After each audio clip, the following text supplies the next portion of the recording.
situational report sa amin kung saan yung mga may-ari ng sasakyan ay pinark nila ang kanilang sasakyan dito sa East Bank Road dahil yung looban ng Santa Lucia ay baha.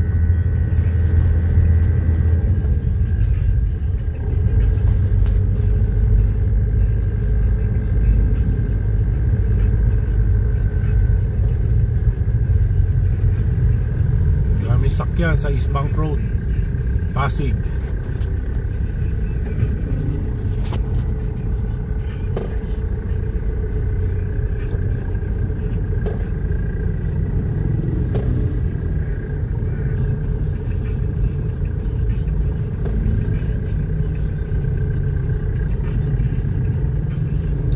Papunta ng Ortigas Avenue at ganito po ang sitwasyon dito. Dahil pala nagpark dito sa East Bank Road. Yan pa po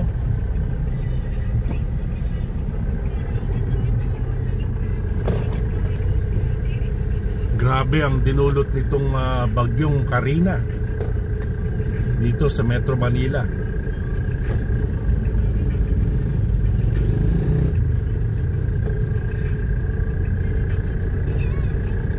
Sasakyan, halos lahat po itong sasakyan na to ay dito po sa looban ng Barangay Santa Lucia. Yan po, yung nagtatraffic din, natigil tayo. Problema nito yung mga nag-double park. Paano kung lalabas na yung nasa loob, naipit? So hindi nila alam kung sino may-ari ng mga sasakyan na yan. Kaya yung mga nag-double park dyan, sana gumising na kayo at inyong tanggalin inyong sasakyan. Abala na po doon sa gustong umalis yung inipit nyo. Yan may mga double park.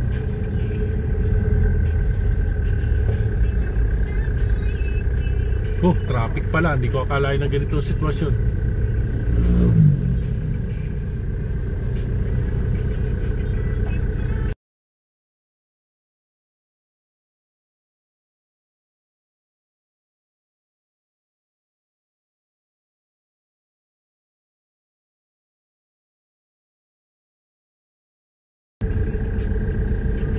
Bye. Ingat po tayong lahat.